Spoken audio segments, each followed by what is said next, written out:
What's up, tribe? How you guys doing? So listen, we are going to talk about As the Wicked Watch. Now we're going to finish this book this month. I know y'all are saying, how we going to do that? This month is over next week. We're going to get it done. We are going to get it done. Okay. What's up, Keisha? Hey, C Golden, you here, girl? Yes, ma'am. I'm sorry for the late notice, y'all.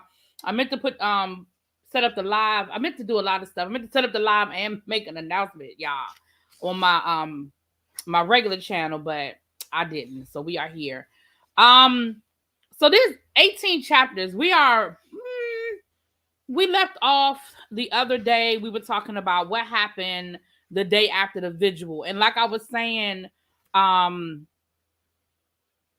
day after the vigil, stuff really started happening, right? It really started going down. Like we started putting a lot of pieces together the day after the vigil. So we're going to pick up with what happened after the vigil, and we're going to talk a little bit about, I think we'll get let's talk about the vigil, and let's get to let's try to get to the press conference that the police had. Okay, let's try to get there. So chapter 11, hold on.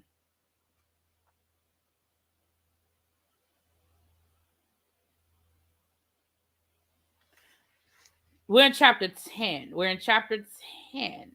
So the day after the vigil, I think we got up to when Jordan met with yes, we did. We got up to the part where Jordan met with so we're at the part where Jordan met with the woman who runs the Women Against Violence, the Mothers Against Violence organization, and the fact that she brought her a lot of information about how a lot of the problem is with the coroner's office, and how a lot of the things aren't getting processed as fast as they should.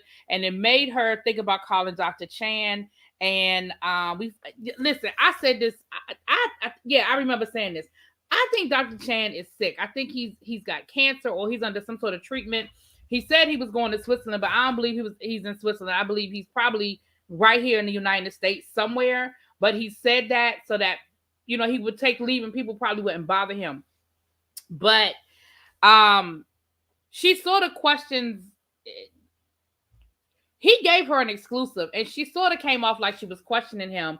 And I think he was a little irritated by that. I think he was irritated, one, because he told her he was in Switzerland and she's still calling him about some mess that he already told her. But two, I think he made it his business to give her the exclusive before he left, and she's still questioning him. So I think he's a little offended by that. But I also think some of that might be what he's dealing with. What's up, Miss Patty Duke? What he's dealing with the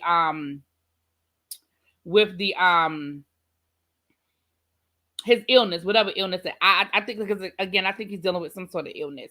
Hey, number one Eagle fan. So she ends up, so April Murphy is the woman, the Women Against Violence, right? So while she's there, she ends up calling Joey. Yeah, I said all of this. So we must have picked up with where she left after the meeting. Okay, I said all of this. What's up, Tracy? Hey, you guys coming in.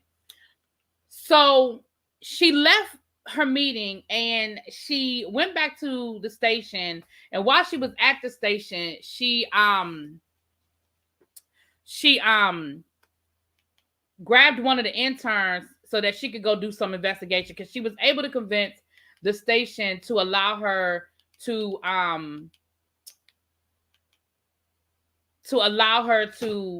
do this, like this be her full-time case until there's some sort of resolution.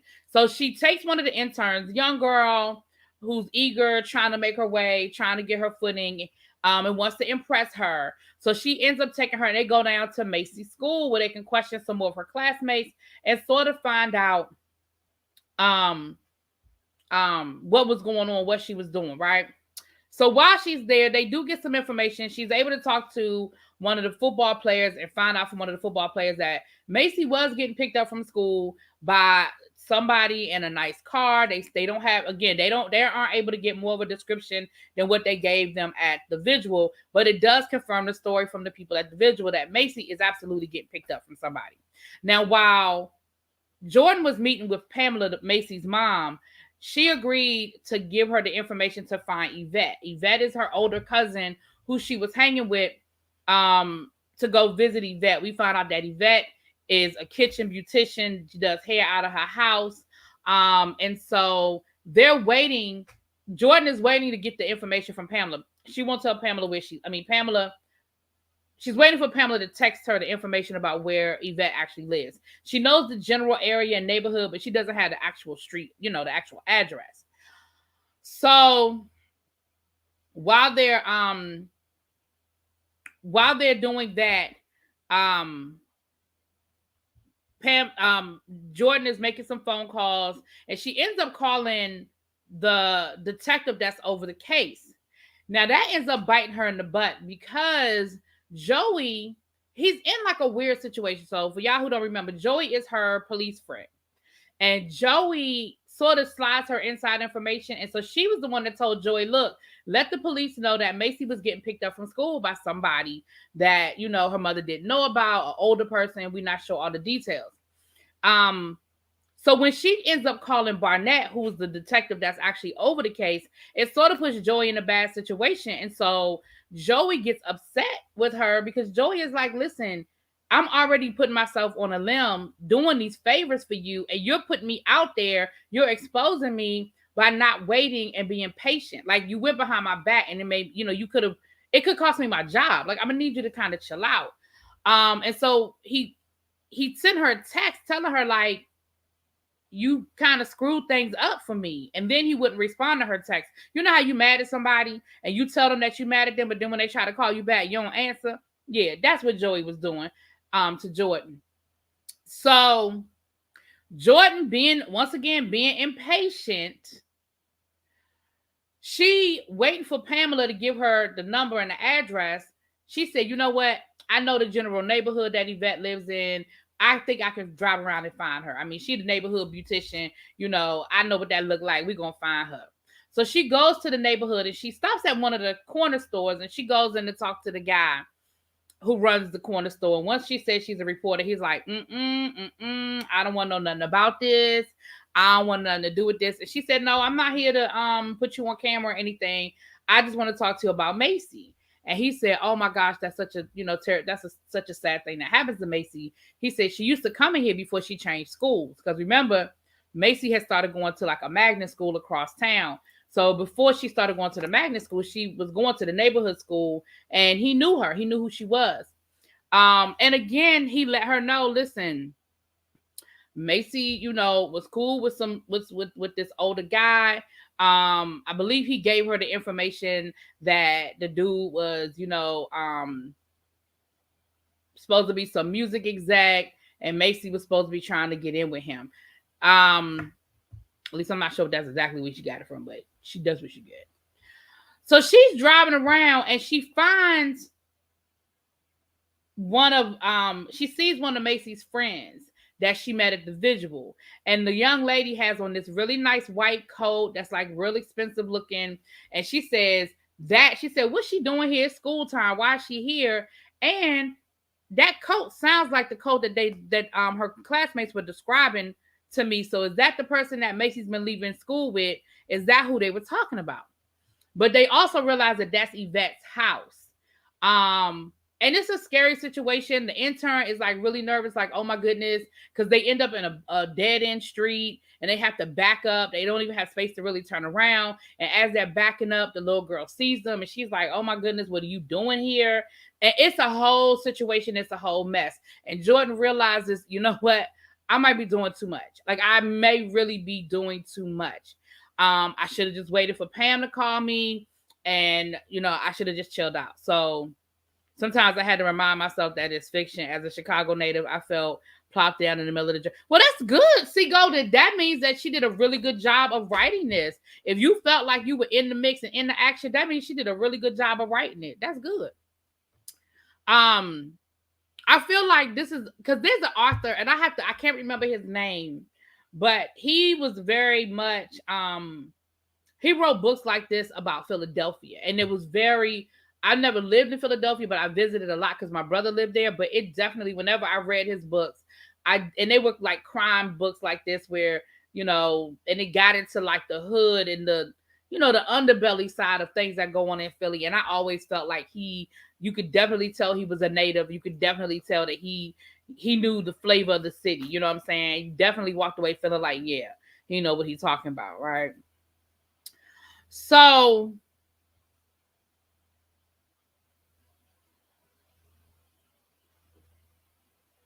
I'm sorry, I lost my train of thought.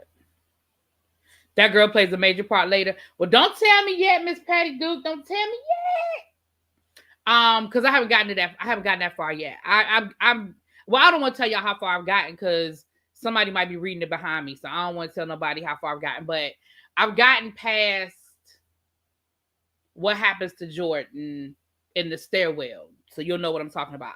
I'm a little bit past. No, actually, I'm gonna tell you where I was. I was just at the part where Jordan confronted what's her name? Leslie, the neighborhood activist. I was at the part where she confronted her. Yes, Patty Duke. Yep, very good. Yep, just like that. So that's the part where I am, y'all. I'm at the part where she confronts Leslie. Okay. So about what's his name? About the guy, about her nephew, or the guy that she said was like a nephew to her. Yeah, that's the part where I'm at. So the last yeah, it's what again for me it started going really quickly after the turn really was this press conference. I mean, this visual. After that, things really started going by really fast. So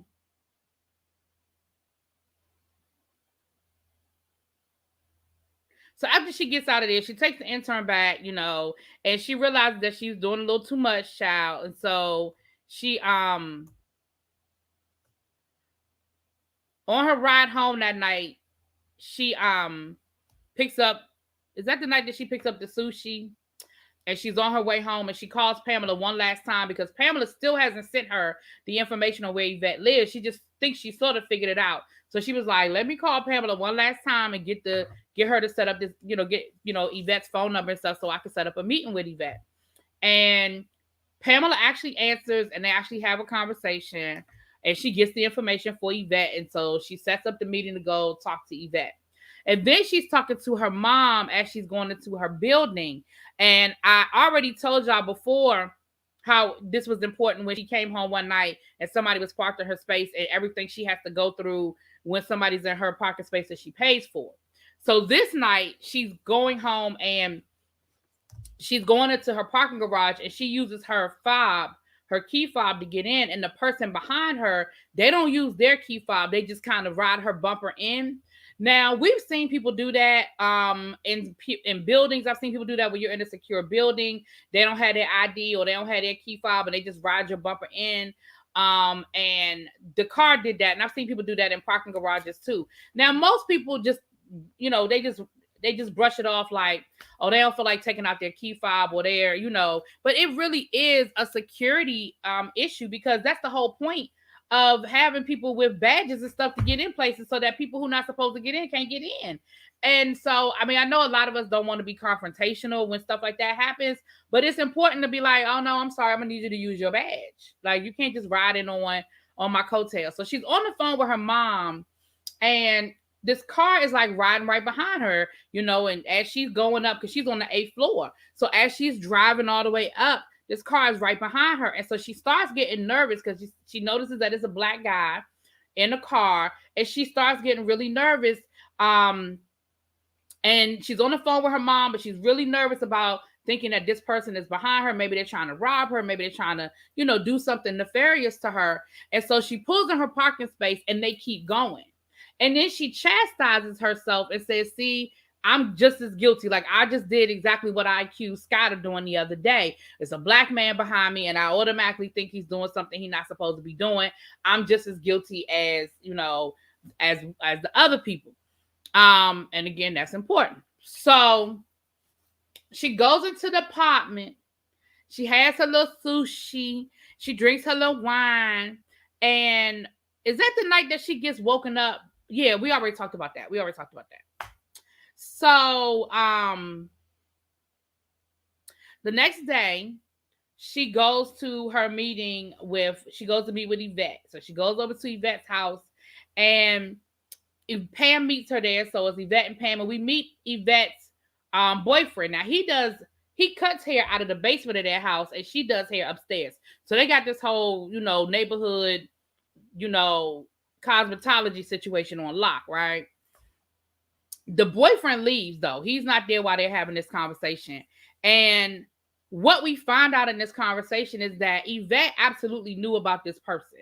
Yvette knew about this guy who had befriended Macy. Macy wanted to be a singer. Macy wanted to get into, she wanted to get into entertainment, and he told her he had the connections, and he was doing all the things, I hate to say it like this, but all the things that predators do to try to get your confidence, right? He's telling her he knows all the right people, and he's getting her pictures taken, and picking her up from school. And we found out that he's driving his girlfriend's car. It ain't even his car, child. And of course, the mother is pissed because she didn't know anything about it. And she was like, Yvette, how could you keep this from me? Like, this is my daughter.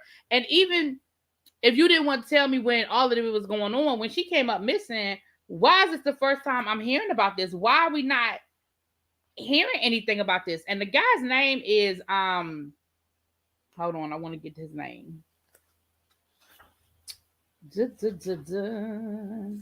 Oh, and while this is going on, the police have made an announcement that there's a person of interest in the Macy James case. But we're gonna get to that, child. We're gonna get to that person of interest, child. All right, hold on. Oh, we're a lot further than chapter 11, y'all. Hold on, I'll tell y'all in a second where we are as soon as I get this man's name. If y'all have his name, drop it in the chat. But I'm looking for it right now. Manny.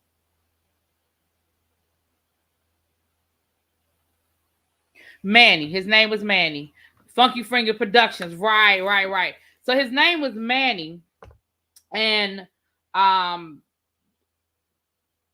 now Pamela is upset. She's mad at Yvonne. Yvonne is upset. And come to find out that Manny was also cool with her with the boyfriend as well. And the boyfriend kind of had some words with Manny about him being so close to Macy. But again, nobody told the mama. Okay. So let's see. We are in chapter. All right, we get ready to go into chapter 12.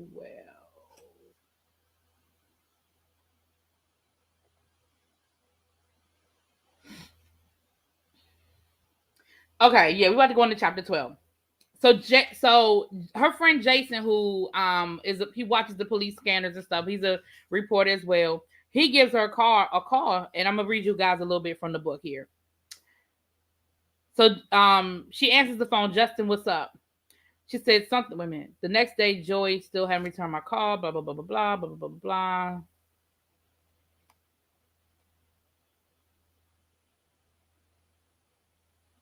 Okay. She was in a doctor's office and she got this phone call. Her doctor was the nurse in the doctor's office was mad because it was a no cell phone policy. But baby, she was like, my job is not a no cell phone kind of job. Okay. So here's the phone call. Justin, what's up? Something's big about to happen in the Macy James case. What do you mean? I asked, my heart racing. Did the police find and arrest the mysterious driver? I heard on the scanner that the police had reopened the streets surrounding the playground, so I headed right over this morning to see if I could get some pictures. Well, sure enough, the street was open. Though a yellow tape kept me far away.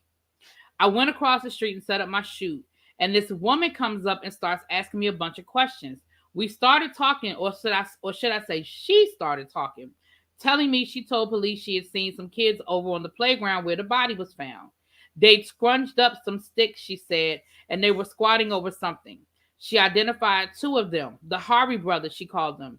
She said they go to her church. She told me that the police picked them up for questioning, then came back to her house yesterday and asked her if she could identify them from a lineup of photos. Jordan, she told me that police said a positive ID was all they needed to charge them. Eddie from the convenience store was right because Eddie from the convenience store had said some things too about some kids over in the park. Not sure about the charge, but the lady said the Harvey brothers go to Ida B. Wells Prep, which isn't far from the crime scene, and it's a middle school. Get out. You mean they think the killer could be as young as a sixth grader? This is unbelievable. Where are you now? I'm headed to police headquarters, he said. I'm going to stake out right there for a bit to see if charges are announced. All right, I'm at the doctor's office and I'll probably see you there soon. I went back inside the waiting room and okay, that's when she told the receptionist she had to reschedule. So then she gets another phone call. She says, I stepped out into the chilly hallway. Hello, this is Jordan Manning. Miss Manning, I hope you're sitting down because you're not going to believe what I'm about to tell you, said a woman whose voice I didn't recognize.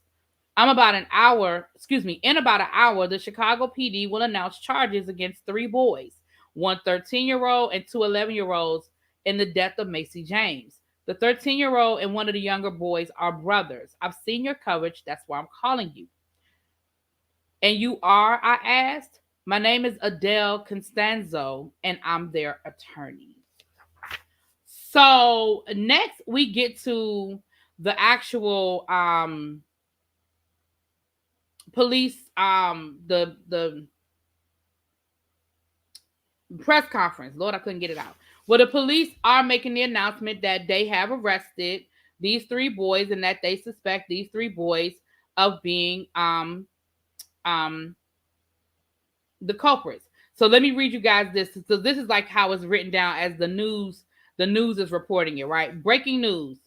Diana Soriano. We begin tonight with breaking news. There has been a stunning development in the investigation of murder of 15-year-old Chicago honor student Macy James.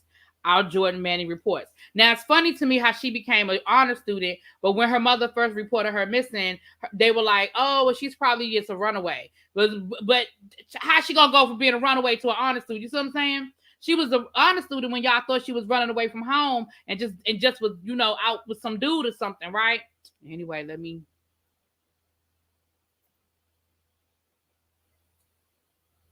Is that true? See, Golden?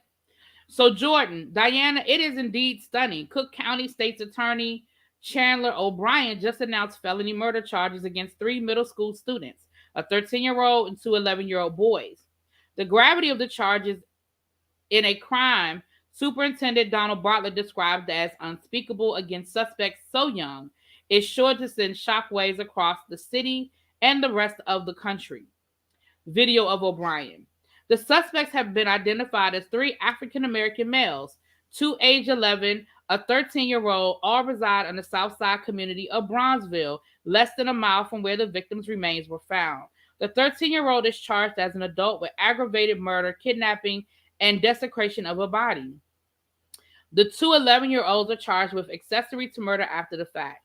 The older suspect has been remanded to Cook County Jail, and the younger suspects are being held in a juvenile detention, all pending arraignment.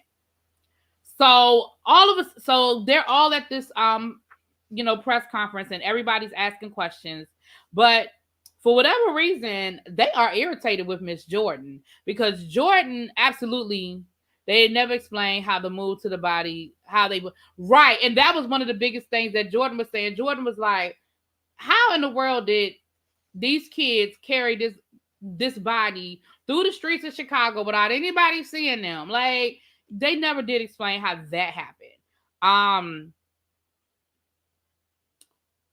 O'Brien promised to take reporters' questions, but seemed content to follow Bartlett's lead and end the news conference then and there. Reporters protested as the men joined by Detective Fawcett turned to walk away.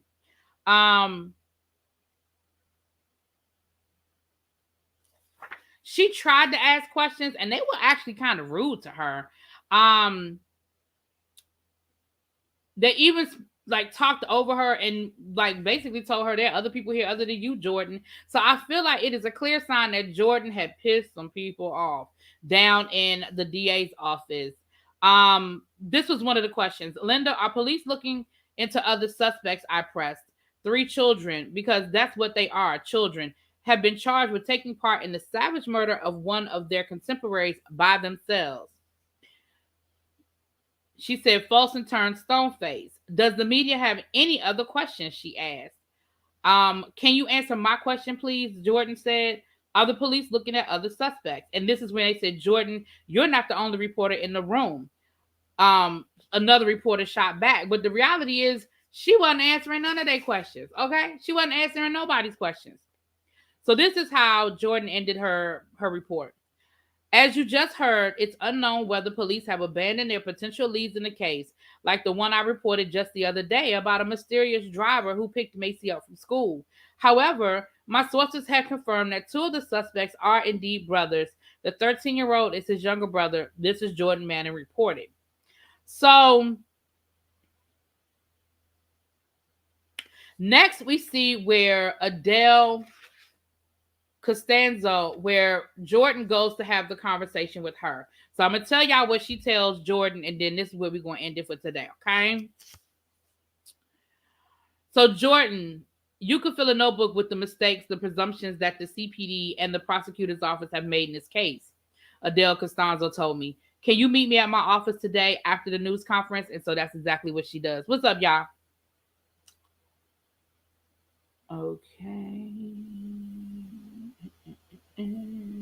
So she's back with Scott, right? Her and Scott, they back together, right? They basically have done that silent apology without really apologizing, okay? But let's talk a little bit about what happened when she went to go talk to Costanza.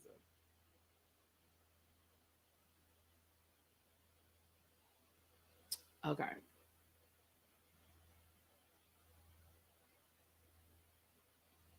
The day the body was discovered, a neighbor, an older African American woman, called 911 to report what she'd seen, that she had seen three African American boys hanging out beneath the L tracks.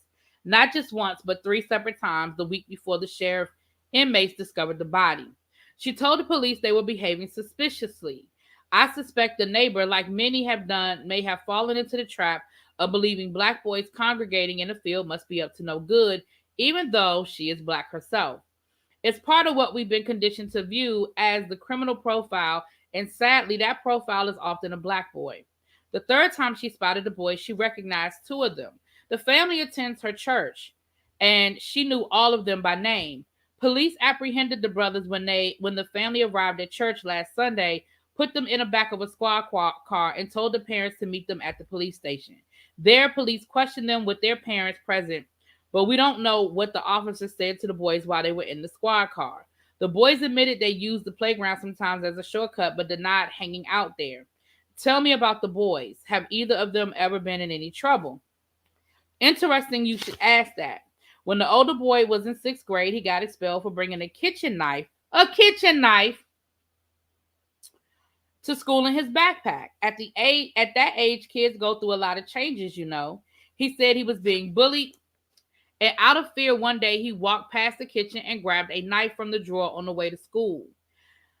I'm not talking about a switchblade. I'm talking about an ordinary kitchen knife and a kid who was afraid of being jumped after school. Was it the right decision? No, but it didn't make him a criminal either. He made a mistake. His father emphasized that he was certain his son never would have used it. Carrying it made him feel safe, but he was expelled and sent to an alternative school to finish out the semester. He was allowed to return to his regular school in the fall. There hasn't been one incident since. Do police know about the incident? The stepdad figured he'd come clean so they could all go home, and that night they did. But then the next day, the police cruiser was waiting for the kids outside of their school. This time, the younger boy's friend was with him. The other 11-year-old, he lives with his grandmother. His mother got mixed up with the wrong guy. She's serving 7 years in the federal penitentiary. This boy is part of a program that takes children of incarcerated adults to visit their parents in prison. The boy said police convinced them to take a ride to the playground to demonstrate how they cut across the field. They said the police were nice to them, but kept asking the same questions over and over. Obviously, as an attorney, I would never have allowed any of this to happen. They even asked the oldest boy if he liked the girls. And have you ever seen your dad hit your mom? I think the police were trying to assess their tolerance for violence against women, but it was inappropriate. The boy said the police never mentioned a body, and neither did they. The brother's stepfather was livid that the police talked to the boys without him or his wife present, and especially because they'd asked if they'd seen him hit his wife. He called the department to complain, and a detective with 2 officers followed up and came to the family's home that night. A more affluent couple with their lawyer on speed dial or simply more educated about how to handle these matters wouldn't have answered the door. The stepfather let them in, and that's when things got worse, she said, excuse me. Their questions started to sound more like accusations.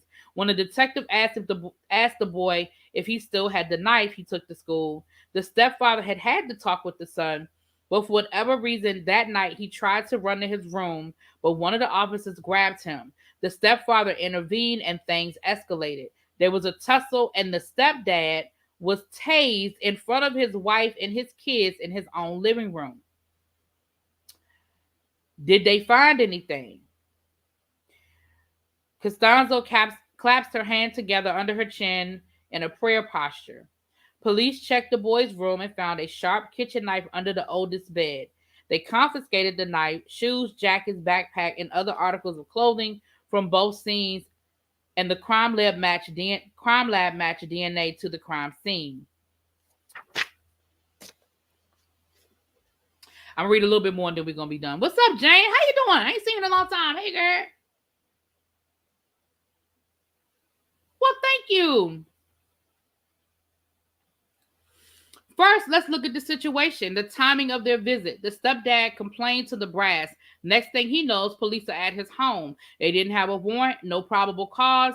Wasn't the neighbor who reported them to police also black? Your point, she said. I was just thinking out loud. I didn't feel like explaining.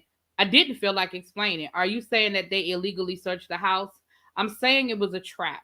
They took advantage of the situation, arresting the father and the older boy as a way to get around the fact that they didn't have a warrant. They found a kitchen knife under a boy's bed, took it, and ran with it.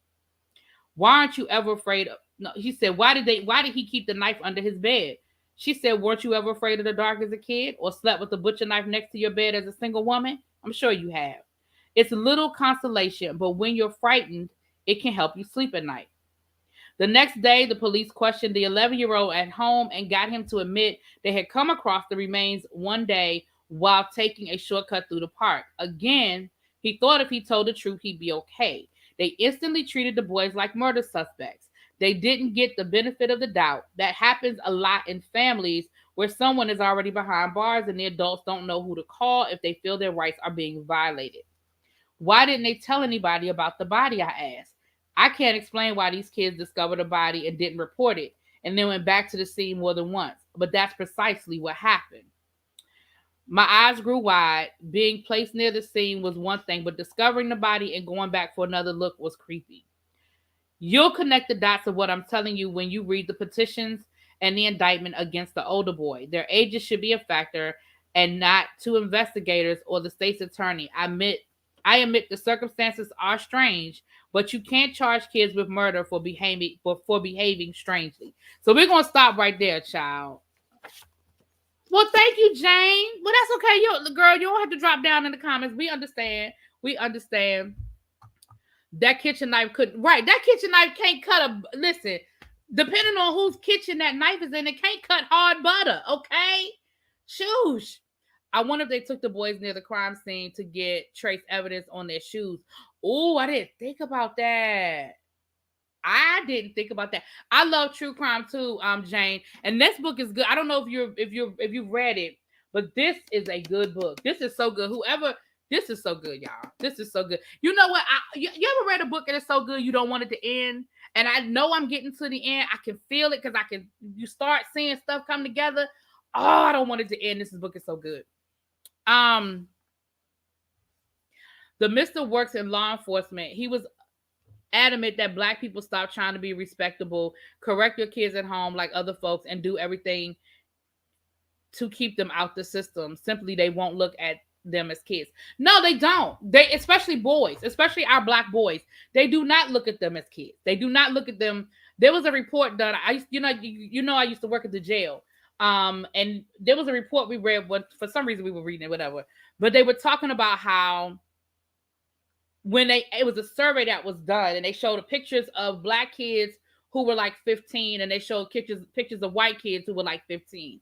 And in the survey, people saw the black kid who was 15, and their average age that they thought he was 18. They saw the 15-year-old white boy, and the average age that they thought he was 12. So that tells you right there that mentality of what they see when they see our black boys. They don't see kids. No matter what their age is, they see a man, right? All right, y'all. We're gonna pick up where that is. Today is Wednesday. We're gonna come back this weekend. I'll be finished the book by then. I just didn't want to finish it, but I'm gonna finish it by this weekend, and we'll talk about it this weekend. And I told you I'll make another announcement when I go live. But the next book, and I didn't check the audio book, but this is our next book, Black Satin Bottom Saints. We're gonna be live on my channel.